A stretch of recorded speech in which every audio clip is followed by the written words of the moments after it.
History is full of people who hid behind legality to dodge morality, from Nuremberg to today. That dodge never holds up. So when someone in my comments tried it on me, I had to shut it down. A wise guy, eh? Salutations, fellow nerds. I'm Rick Y, and I hope you have a happy Labor Day. I also hope you had a chance to check out my Labor Day video.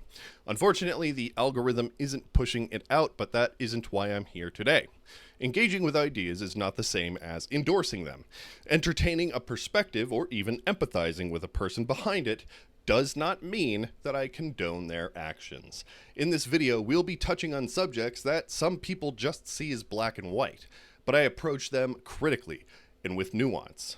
Growth comes from being willing to wrestle with difficult ideas, not from shutting them out.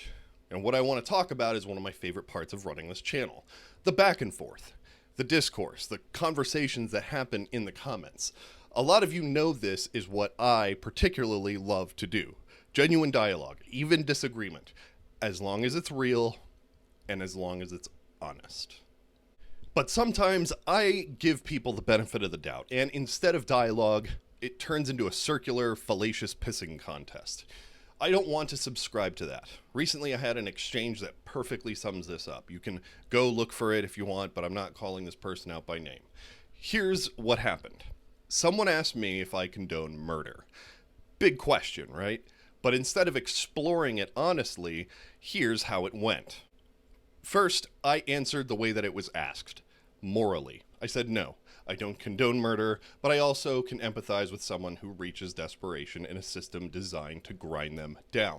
I even stated unequivocally and multiple times that I know that murder is a crime. I know it's unlawful, but when someone asks if I condone something, they're not asking whether it's legal. They're asking my personal stance on it.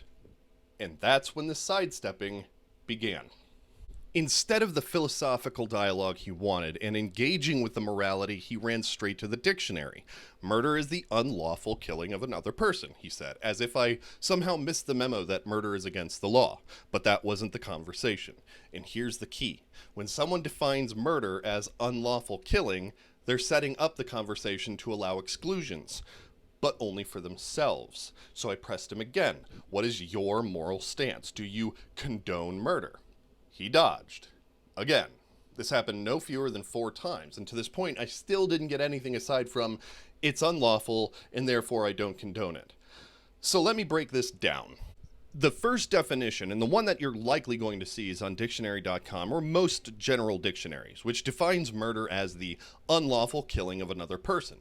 That ties the word directly to legality. By that standard, if a state says killing is lawful, war, execution, police shootings, then it isn't murder. But some older, broader definitions like Merriam-Webster's alternate entry or philosophical usage simply say that murder is killing of another person with malice aforethought.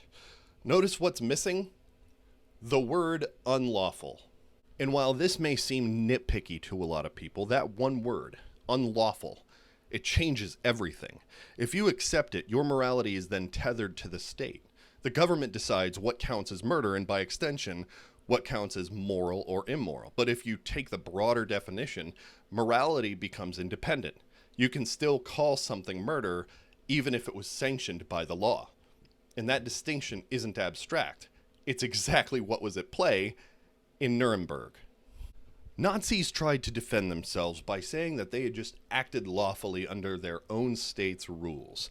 The prosecutors rejected that because morality cannot be reduced to whatever the state permits. Yet the man that I was discussing this with refused to see that point. He refused to say what his personal position was. He refused to take responsibility for defining morality beyond what the law dictates. And when he couldn't dodge anymore, he went after something else. My decor, my wall of Funko Pops, all 2 of them. So I got it through my head, this is just a troll, all right? All they're doing is deflecting. But then came the hypocrisy. After ignoring my questions, after pigeonholing me, after trying to make it personal, he suddenly complained about civility. Civility. After being dismissive and completely impossible the whole time, that's what we call tone policing. Drag a topic into the mud and then act offended someone else didn't stay perfectly clean. But here's the thing. I was actually trying to walk him to a point, because whether he admits it or not, he already condones murders. Most of us do. Soldiers in war, police shootings we think are justified, self-defense, capital punishment, you name it. Half of our country still applauds Kyle Rittenhouse for marching into a city that he didn't live in, with a rifle he wasn't supposed to have, and killing people he didn't know. Just mentioning his name makes some of you feel one way, and others feel the complete opposite. But here's the thing. That was the law. He was allowed to walk. Or take Operation Overlord, D-Day. Thousands of soldiers planned and executed what is, by definition, mass killing. Premeditation, deliberate, intentional. Yet we honor those men, and rightly so, with white marble and hallowed ground. By the legalistic definition, that isn't murder, but by the broader moral definition, how could it not be? And therein lay the contradiction my commenter did not want to face. He wanted to accuse me of condoning murder while refusing to acknowledge that he does the same, just for different reasons. Because facing that contradiction would mean admitting morality isn't as simple as lawful is good, unlawful is bad. It would mean admitting that his own values come with exceptions, just like mine. And after repetition and hours of trying to coax it out, he couldn't get there. He needed to find disagreement fast, so he latched onto the idea that I condone murder because that just let him shut the door before he even got to the messy part. And that's the loss. He could have walked away with the same opinion that he started with, but sharper and stronger, because he'd actually tested it against something real. Instead, he slammed the brakes the moment he felt threatened. And now he'll never know if his beliefs are true convictions or just reflexes he refuses to actually examine. And listen, I love discourse. I love disagreements, but it has to be honest. I will have talks all day on tough topics because I live for that exchange, but there have to be boundaries. I can only tolerate bad faith for so long before I move on. That isn't unfair. It's self-respect. You can't have a real conversation if one side just projects superiority, dodges questions, and calls it a day.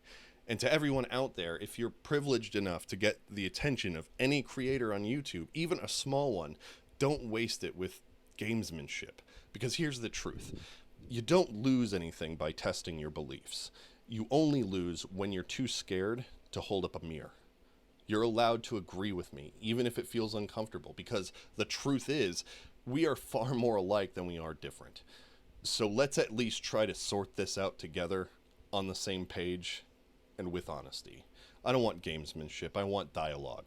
I want the possibility of learning something. That's what I live for. Anyway, thank you for coming to my diatribe. Y'all come back now. You hear?